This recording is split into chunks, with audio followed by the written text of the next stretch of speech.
Hi friends, मेरा नाम नितेश है और आप मुझे देख रहे हैं मेरे यूट्यूब चैनल पे फाइनेंस लर्निंग क्लब। जैसा कि थंबनेल में आप देख पा रहे होंगे, आज एक नए वीडियो के साथ हम फिर से आए हैं। आज हम बात करेंगे फाइनेंशियल ईयर 25-26 के लिए टीडीएस का रेट। टीडीएस का रेट क्या है, थ्रेश होल्ड लिमिट क्या है, रिटर्न कब जमा कराएंगे, ये सारी चीज़ हम बात करेंगे इस वीडियो में। तो चलिए शुरू करते हैं वीडियो। जैसा कि आप देख पा रहे होंगे, हमने पीपीटी तैयार किया है।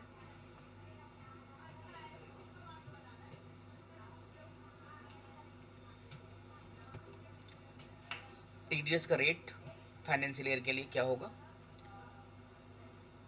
तो नेचर देखते हैं, सेक्शन देखते हैं, थ्रेश और लिमिट देखते हैं और रेट देखते हैं। इंडिविजुअल केस में क्या होगा और कंपनी के केस में क्या होगा।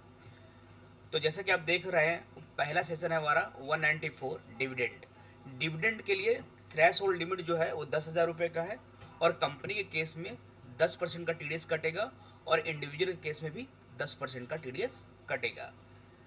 दूसरा है 194A इंटरेस्ट। इंटरेस्ट के केस में दो तरह के इंटरेस्ट होते हैं, एक तो आपके होते हैं सिक्योरिटी वगैरह से और एक होते हैं बैंकिंग की तरफ से। जो बैंक की तरफ से इंटरेस्ट होते हैं उसका रेट अब पहले अलग था, अब दोनों में सेम कर दिया। या तो आपका सिक्योरिटी इंटरेस्ट भी और बैंक के इंटरेस्ट में दोनों में भी रेट जो होगा इंडिविजुअल और एचयूएफ दोनों केसेस में और कंपनी के केसेस में, सीनियर सिटीजन के केस में लिमिट थोड़ा सा, थ्रेश होल्ड लिमिट का थोड़ा सा चेंजिंग किया है, बाकी सब रेट 10% का ही होगा। देखिए, interest on other than security, उन केसेस में जो इंटरेस्ट होंगे, नॉन बैंकिंग में 10,000 रुपये का थ्रेश होल्ड लिमिट है और रेट जो रहेगा वो 10% का ही होगा। और बैंकिंग केस में रहेगा ये, सीनियर सिटीजन के केस में 1 लाख रुपये और अदर देन सीनियर सिटीजन 50,000 रुपये का रेट सेम ही रहेगा आपका 10% का। आगे देखते हैं 194C payment to contractor. Contractor case में अगर सिंगल पेमेंट 30,000, पहले भी यही था, सिंगल पेमेंट 30,000 से ऊपर होता है तो आपका टीडीएस अप्लीकेबल होता है, उससे पहले नहीं होता। और एग्रीगेट आपका 1 लाख रुपये जब हो जाता है पूरी फाइनेंशियल ईयर में तो टीडीएस अप्लीकेबल हो जाता है। इसमें इंडिविजुअल के केस में 1% रहेगा और कंपनी के केस में 2% रहेगा। ट्रांसपोर्टेशन में अगर ट्रांसपोर्टेशन और कोई ट्रांसपोर्टेशन के केस में भी सेम ही रहेगा, इसमें भी 30,000 का सिंगल बिल पे है और एग्रीगेट आपका 1 लाख रुपये का है। रेट दोनों का सेम ही है। 194D insurance commission. Insurance commission के केस में थ्रेश होल्ड लिमिट 20,000 रुपये का है और रेट 5% का है, इंडिविजुअल हो या कंपनी। और कमीशन ऑन ब्रोकरेज अगर है तो वो 20%, 20,000 का थ्रेश होल्ड लिमिट है और आपका रेट 2% का है। तो यहाँ पर देखना है कमीशन किस में है। इंश्योरेंस से कमीशन आ रहा तो 5% होगा और ब्रोकरेज से आ रहा तो 2% होगा। रेंट के केस में, लैंड और बिल्डिंग के केस में अब जो है मंथली फिक्स कर दिए इन्होंने। मंथली है इसका 50,000 रुपीज़। अगर 50,000 रुपीज़ है तो 10% टैक्स लगेगा, इंडिविजुअल हो या कंपनी हो, दोनों केस में। प्लांट एंड मशीनरी केस होगा तो यहाँ पर कोई लिमिट नहीं है, 2% आपको लगेगा दोनों केस में, इंडिविजुअल हो या कंपनी। और कुछ ऐसा प्रॉपर्टी जो एग्रीकल्चर में नहीं आता हो, उस केसेस में 50 लाख का लिमिट है और 1% का टीडीएस रेट है, दोनों केसेस में, इंडिविजुअल हो या कंपनी। आगे बढ़ते हैं 194IB payment of rent by individual HUF then cover under 44AB।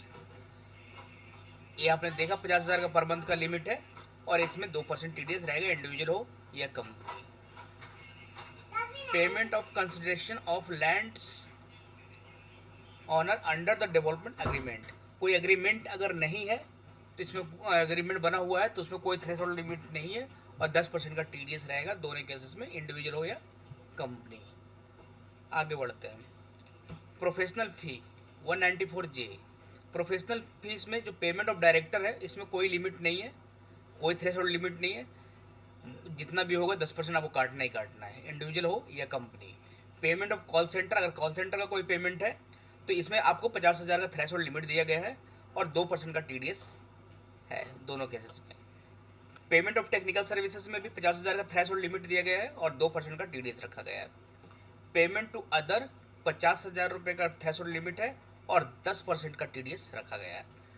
Payment by individual और HUF non audit for contract commission and professional fees, इसमें आपको 50 लाख रुपए का रखा गया है थ्रेशोल्ड लिमिट और 2% का TDS रखा गया है। अब देखते हैं कि TDS का कौन सा चालान का डेट क्या होता है और उसके बाद आपका ड्यू डेट क्या होता है। अब आप देख पा रहे होंगे, यहाँ पर स्क्रीन थोड़ा छोटा कर देता हूँ, थोड़ा सा आपको। TDS का जो चालान है मंथली, अगर अप्रैल का होगा तो ड्यू होगा आपका 7 मई को। ये जो चालान है आपको जो पेमेंट करते हैं टैक्स का, टैक्स चालान, ये हर महीने के 7 तारीख को होता है। ठीक है, अप्रैल का है तो मई का है तो जून का है तो जुलाई 7 को, जुलाई का है तो अगस्त 7 को, अगस्त का है तो सितंबर का है तो अक्टूबर तो नवंबर है तो दिसंबर तो जनवरी है तो फैब है तो मार्च। बस एक मार्च का केसेस ऐसा होता है जिसमें आपको 7 अप्रैल ना होकर 30 अप्रैल पूरी 30 अप्रैल तक का किया जाता है। उसमें 15 से 20 दिन का ग्रेस पीरियड मिलता है, पूरी मंथ होता है वो। मार्च का है 7 अप्रैल को ना करके पूरी आप 30 अप्रैल तक कर सकते हैं उसको। और रिटर्न का डेट रहा, अप्रैल का जो रिटर्न होता है 31 जुलाई तक आप कर सकते हैं। अप्रैल मई जून 3 महीने का जो क्वार्टरली रिटर्न जाता है इसका, तो अप्रैल मई जून का है 31 जुलाई अगस्त सितंबर का आपका 31 अक्टूबर नवंबर दिसंबर का है आप 31 जनवरी, फरवरी मार्च का है आपका 31 मई। यहाँ अप्रैल नहीं देकर 1 महीने का ग्रेस देगा, मई का दिया गया है। सेम TCS में भी है, TCS आपको 15 जुलाई को करना होता है, हर महीने का 15 तारीख को। अप्रैल का आपका है 15 जुलाई को, अप्रैल मई जून का फर्स्ट क्वार्टर का 15 जुलाई, सेकेंड क्वार्टर का 15 अक्टूबर, थर्ड क्वार्टर का 15 जैन एंड फोर्थ क्वार्टर का